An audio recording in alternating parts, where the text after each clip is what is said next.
জেলায় জেলায় রাস্তার ভোগান্তি অব্যাহত। বেহাল পশ্চিম মেদিনীপুরে ঢলবাদ থেকে হরিসিংপুর যাওয়ার রাস্তাও সামান্য বৃষ্টিতেই একেবারে কাদা প্যাচপ্যাচে হয়ে যায় রাস্তা। ইকো ট্যুরিজম পার্কে যাওয়ার রাস্তা চলাচলের অযোগ্য। দ্রুত রাস্তা সারাইয়ের দাবি তুলছেন স্থানীয়রা।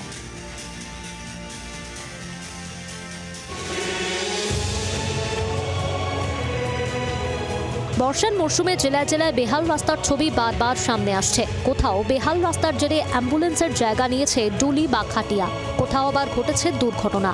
রাস্তা মেরামতির দাবিতে বিক্ষোভ প্রতিবাদেও নামতে দেখা গিয়েছে এলাকাবাসী, স্কুল পড়ুয়াদের। কিন্তু ছবিটা বদলাচ্ছে না।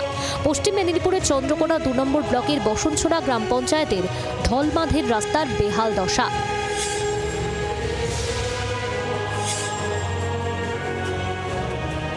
ঢলবাঁধ থেকে হরিসিংপুর যাওয়ার প্রায় 3 কিলোমিটার রাস্তার বেহাল অবস্থা। সামান্য বৃষ্টিতেই কাদা প্যাচপ্যাচে রাস্তা জুড়ে বড় বড় গর্ত, তাতে জমে রয়েছে জল।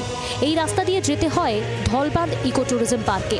যাতায়াত করেন ঢলবাঁধ, বাজকা, হরিসিংপুর, টকাহেদুয়া সহ একাধিক গ্রামের মানুষ। এলাকাবাসীর দাবি, দীর্ঘ বছর ধরে বেহাল অবস্থা এই রাস্তার। প্রশাসনকে একাধিকবার জানিয়েও কোনো কাজ হয়নি। একবারে কি বলে অখণ্ড খারাপ এই রাস্তাটা, আসা যাওয়ার এত প্রবলেম হয়। যদি ভারী বৃষ্টি হয়ে যায় রাস্তার কোনো মতে যাওয়া যাচ্ছে না এই রাস্তাটায়। পার্ক থাকলে কি হবে, এদিকে তো আসা যাওয়ার রাস্তা তো ভালো নয় না, তাহলে পার্কে আসবে কে? তো যাওয়া যাচ্ছে না। একটা মারুতি আসবে বা কোনো রোগী নিয়ে যাব, টোটোও নামতে চায়নি আর মারুতিও নামতে চায়নি। রাস্তার এই হাল নিয়ে কটাক্ষ করেছেন বিরোধীরা, পাল্টা জবাব দিয়েছে তৃণমূল। আমরা আশা করছি যে আগামী পথস্থিত ভেঙে যাওয়ার সম্ভাবনা খুব বেশি আছে। তাছাড়াও মাননীয় মুখ্যমন্ত্রী যে আমাদের পাড়া আমাদের সমাধান যে চলছে, আশা করছি ওখানেও পাট করে ধরে আমরা চেষ্টা করব যাতে ওই রাস্তাটি সুন্দরভাবে করা যায়।